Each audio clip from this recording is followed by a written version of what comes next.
حضرات السلام علیکم۔ آج ہم بات کرنے والے ہیں ایسی شخصیت کے بارے میں جس کا لہجہ، جس کی تقریریں پوری دنیا میں سنی جاتی تھیں۔ جی ہاں، میں بات کروں گا علامہ ڈاکٹر ضمیر اختر نقوی صاحب کے بارے میں۔ آج صبح جن کا انتقال ہو گیا اور ہم لوگوں کو چھوڑ کے اس دنیا سے چلے گئے۔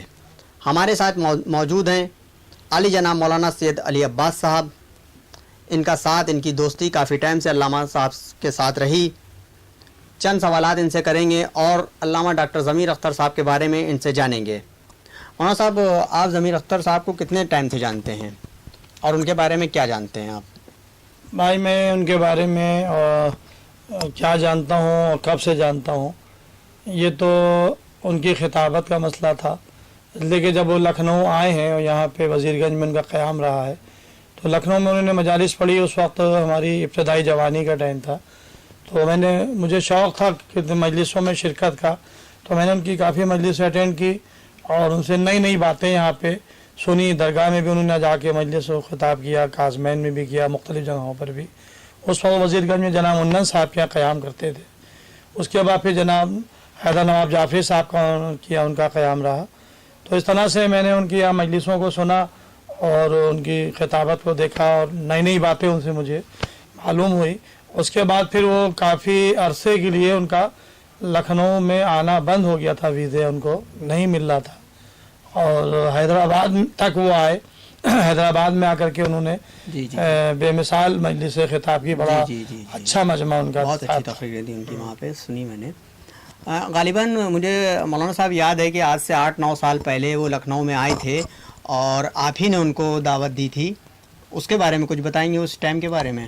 ہاں، یہ جب ابتدا میں آتے تھے اور آنا ان کا سلسلہ رک گیا تھا، تو اس کے بعد ان کا آنے کا یہاں پہ نہیں رہا، لیکن یہاں کے مومنین بڑے خواہش مند تھے، چاہتے تھے کہ یہاں پہ لکھنؤ میں آئے، کیونکہ ان کا تعلق لکھنؤ سے تھا اور لکھنؤ میں ان کی پیدا پرورش ہوئی۔ انہوں نے یہیں پہ شیعہ کالج میں تعلیم حاصل کی، مصطفیٰ آباد ان کا وطن تھا، اور تو ان کو بڑی بے چینی تھی لکھنؤ آنے کے لیے، لیکن کیونکہ یہاں پہ کچھ حضرات نے ان کے خلاف اپلیکیشنیں دے کر کے ان کا ویزا کینسل کرا دیا تھا کہ ان کو ویزا ہندوستان میں نہ ملے، خاص طور سے لکھنؤ میں نہ ملے، تو ان کو بڑی بے چینی تھی لکھنؤ سے کہ کسی صورت سے ہم لکھنؤ پہنچے۔ تو اب اس سلسلے میں یہاں پہ حسین آباد ٹرسٹ کی ایک میٹنگ ہوئی تھی چھوٹے امام باڑے میں، اوم پاٹھک جی کے انڈر میں، تو اس میں میں بھی بحیثیت ذاکر کے، اور حسین آباد کا ایک میں ذاکر ہوں، ملک آفاقی کربلا میں مجلس سے پڑھتا ہوں، تو اس میں نے بھی شرکت کی تھی۔ تو اوم پاٹھک جی کا یہ کہنا تھا کہ یہاں کے اوپر جو حسین آباد ٹرسٹ کی طرف سے مجلسیں ہوتی ہیں اس میں اتنا مجمع نہیں ہوتا جیسے اور مجالس میں، وفا مآب ہے، آغا باقر، شیعہ کالج وغیرہ کی مجالس میں ہوتا ہے۔ تو میں چاہتا ہوں حسین آباد ٹرسٹ میں بھی ایسی مجلسیں ہوں جس میں مجمع بڑھے، ہر ایک نے اپنی اپنی رائے دی، تو اس میں یہ ہوا کہ ذاکر باہر سے بلایا جائے۔ تو اتفاق سے علامہ کی مجلسوں میں ایک مجلس بڑی ہٹ ہو گئی تھی، انہوں نے عزاداری کے موضوع پر ایک اشرہ پڑھا تھا، اس میں لکھنؤ کی عزاداری پر انہوں نے ایک مجلس خطاب کی تھی، وہ بڑی ہٹ ہو گئی تھی، تو میں نے وہ سی ڈی ان کو بھیج دی تھی، انہوں نے وہ سی ڈی سنی، لیکن جیسے ہی سی ڈی سنی وہ بے چین ہو گئے اور انہوں نے فوراً نقوی صاحب کے ذریعے سے مجھے فون کرایا کہ علامہ سے وعدہ کر لیں اور لکھنؤ میں آ کر کے حسین آباد میں مجلس سے خطاب کریں۔ جبکہ وہ کراچی میں ایک دن میں 5 اشرے پڑھتے تھے، یعنی 10 محرم، پہلی محرم سے لے کے 10 تک 4-5 اشرے ان کے ڈیلی تھے۔ لیکن جب میں نے ان کے سامنے پرپوزہ رکھا کہ بھائی ہندوستان میں شہر لکھنؤ میں آپ کو یاد کیا جا رہا ہے، کیا آپ اشرے محرم یہاں پڑھنا پسند کریں گے، تو وہ اس بات پر فوراً راضی ہو گئے۔ بلکہ میں نے ان سے کہا بھی بھائی آپ کو میں نذرانہ کیا دلاؤں، تو کہہ لیں بھائی میں نے کبھی نذرانہ مانگا ہی نہیں ہے ہندوستان اور لکھنؤ میں، زیادہ میں نذرانے کی کوئی ڈیمانڈ نہیں کر رہا ہوں، میں آؤں گا پڑھوں گا۔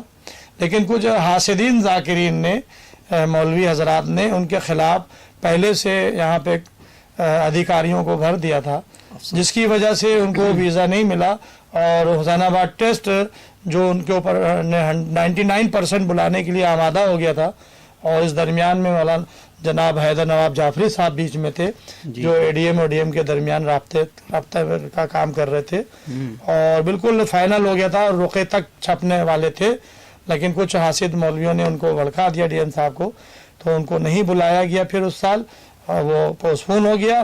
لیکن کیونکہ میرا اکثر کراچی جانا ہوتا تھا، کیونکہ میرے چچا، بڑے چچا اور پوری سب اعزا میرے وہاں پہ رہتے ہیں. اس سلسلے میں کراچی جب میں گیا تو میں ان سے بھی ملاقات کرتا تھا. ایک دفعہ میں ضرور ان کے پاس جاتا تھا. تو جب میں ان سے ملاقات کے لیے گیا تو انہوں نے افسوس ظاہر کیا کہ میں محروم رہا، نہیں جا سکا، مجھے بلایا بھی جا رہا تھا. تو میں نے ان سے وعدہ کیا کہ آپ پریشان نہ ہو، میں آپ کو بلاؤں گا. تو خیر دوسرے سال محرم سے پہلے انجمن یہ ناصر الاسلام حسین آباد میں ہے، سریا منزل کی، جی جی ان کے نوجوانوں نے، انجمن ماتمی کی اس انجمن نے کہا کہ ہم بھی شریک ہیں اس اشرے میں. جی وہ چھوٹے مامباڑے میں اشرا کرتے تھے. جی جی تو میں نے ٹھیک ہے وہ آئیں گے تو ایک اشرا وہاں پڑھیں گے. اور ایک 5 مجلسیں میں نے درگاہ میں رکھی. تو وہ ان کا بڑا، وہ پھر ان کو ویزا مل گیا. اور بلکہ میں نے خواب میں دیکھا، یعنی ویزا لگنے سے پہلے میں نے خواب میں دیکھا کہ وہ لکھنؤ آئے ہیں اور سب سے پہلے درگاہ حضرت عباس میں تشریف لائے ہوں، ممبر پر گئے اور مجمع اکٹھا ہو گیا. جیسے ان کی ایک وتیرہ تھا کہ جب ہندوستان لکھنؤ آتے تھے تو سب سے پہلے وہ مجلس درگاہ میں پڑھتے تھے، تو مجمع پورا اکٹھا ہو جاتا تھا. تو وہ میں نے خواب میں دیکھا. تو میں نے پھر دوسرے دن جیسے ان کو کال کی، انہیں کا ویزا مل گیا مجھے. تو ہم نے کہا آپ کو معصومہ نے ویزا دلا دیا ہے.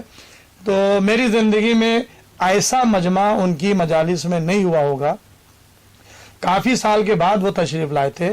تو درگاہ حضرت عباس کی 5 مجلسیں، چھوٹے امام باڑے کی 10 مجلسیں، اس کے علاوہ متفرق مجلسیں ان سے وعدے لیے گئے.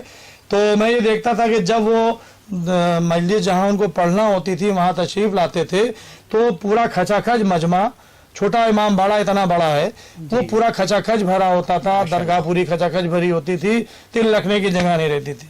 بلکہ میں نے بعض علماء حضرات کی زبان پہ یہ جملے سنے کہ بھائی ایسا ہے کہ محرم جب آئے تو علامہ کو ہم یہاں بلا لیں اور ہم باہر چلے جائیں، کیونکہ اور مجلسوں میں اتنا مجمع نہیں ہو پاتا تھا جتنا مجمع.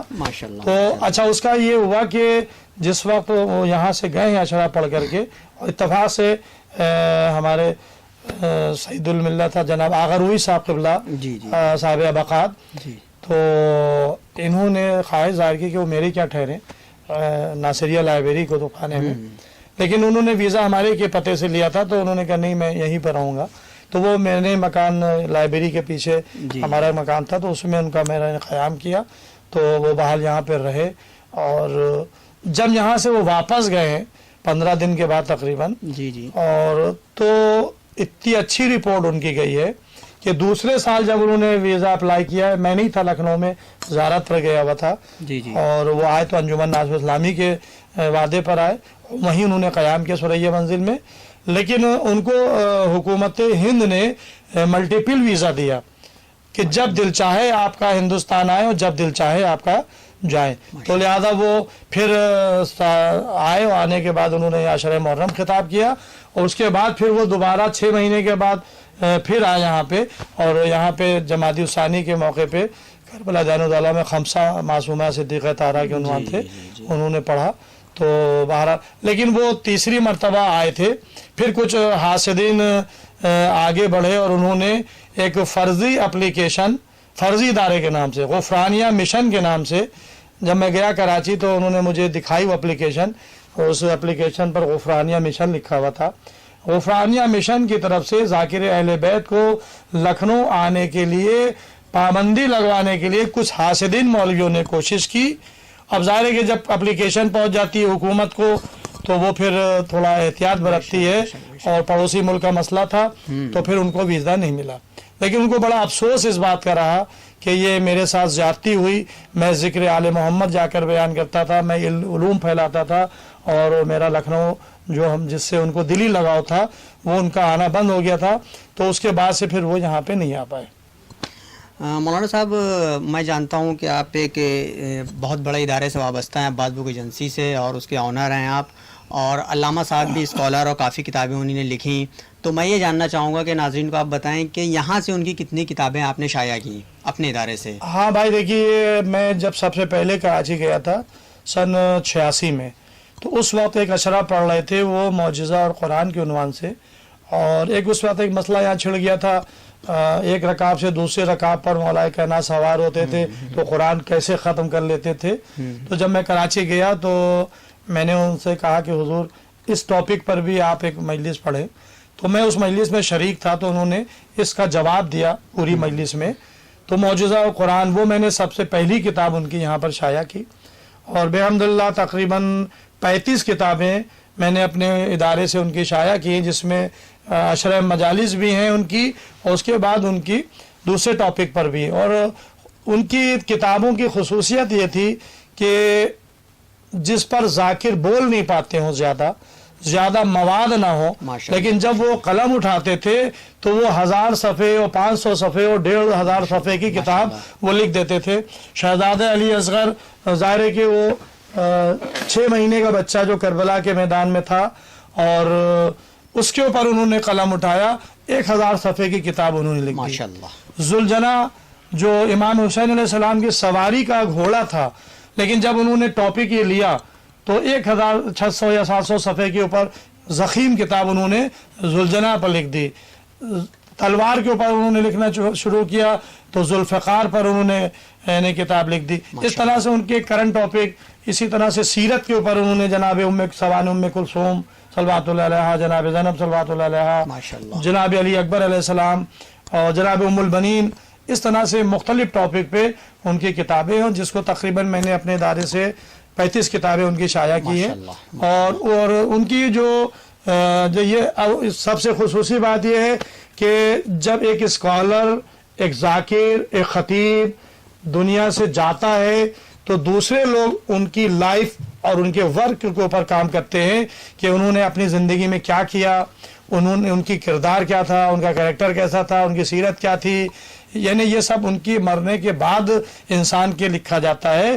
لیکن علامہ ڈاکٹر ضمیر اختر صاحب وہ ہیں کہ جنہوں نے اپنی زندگی میں، یہ میرے سامنے کتاب ہے ان کی، یہ حیات ضمیر ہے نا، یہ تقریباً آپ کے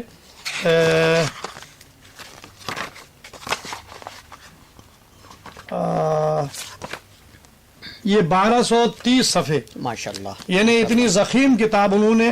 یہ حیات ضمیر یعنی ایک اسکالر، ایک ذاکر، ایک خطیب، ایک علامہ اپنی زندگی میں 1027 صفحات کے اوپر، یہ عمدہ طباعت رنگین آرٹ پیپر پہ، یہ اس نے یہاں پہ 4 سال پہلے چھاپ دی تھی.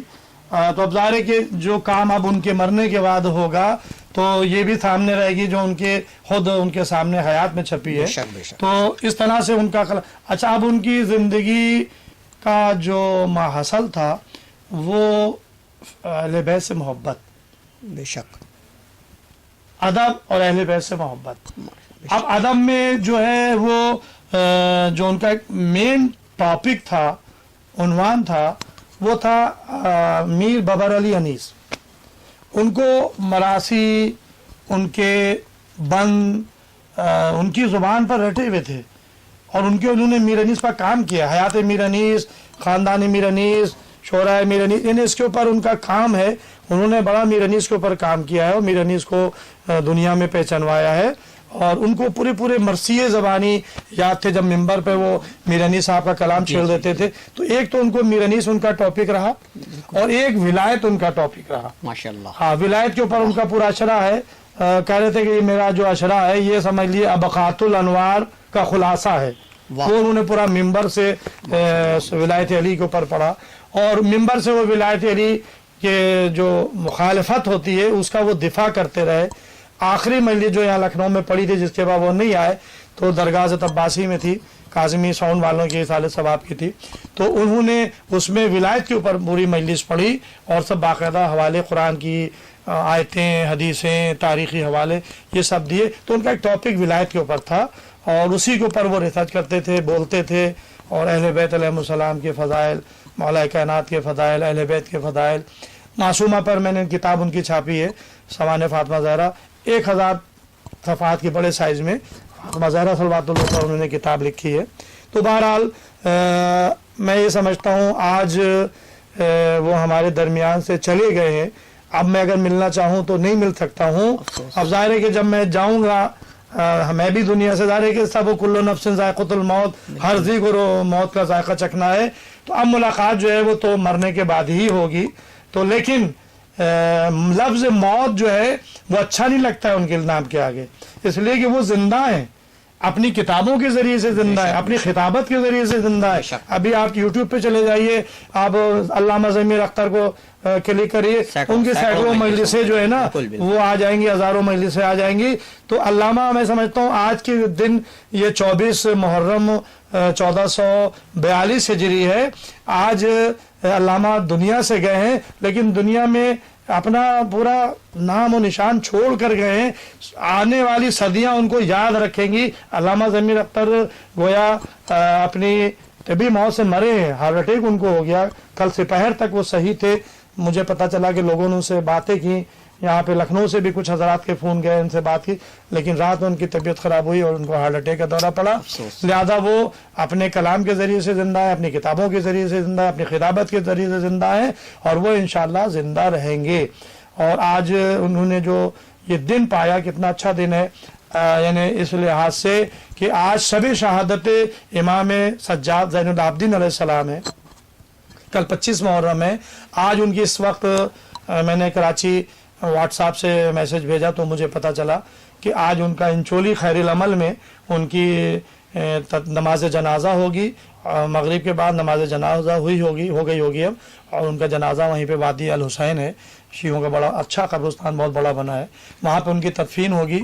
اور ظاہر ہے کہ آج ہم ایک بڑے خطیب سے محروم ہو گئے، اور یہ بہت جلدی ایک خلا پڑ گیا پاکستان کی سرزمین پر، کیونکہ ابھی ہم سے علامہ طالب جوہری بچھڑے تھے جو ایک بڑے خطیب اور اسکالر تھے، اور فوراً ان کے بعد یہ علامہ ضمیر اختر نقوی ہم سے بچھڑ گئے. اور ظاہر ہے کہ ابھی تھوڑے دن پہلے ماہ سیام میں غالباً ان کے ویڈیو کلپس جو چینل کے اوپر ان کے چلے تھے وہ آئے تھے، بھی لوگوں نے ان کو بھلایا نہیں ہے اور یاد رکھا ہے. انشاءاللہ وہ اپنے کلام کے ذریعے سے، اپنی کتابوں کے ذریعے سے زندہ رہیں گے. مولانا صاحب، آج جب آپ کو پتہ چلا، ایک دم سے خبر پتہ چلی کہ علامہ صاحب ہم لوگ کو چھوڑ کے چلے گئے، دنیا میں نہیں رہے، تو آپ کو کیا محسوس ہوا؟ بھائی میں تو ابھی تک یہ محسوس کر رہا ہوں کہ وہ ہمارے درمیان ہیں.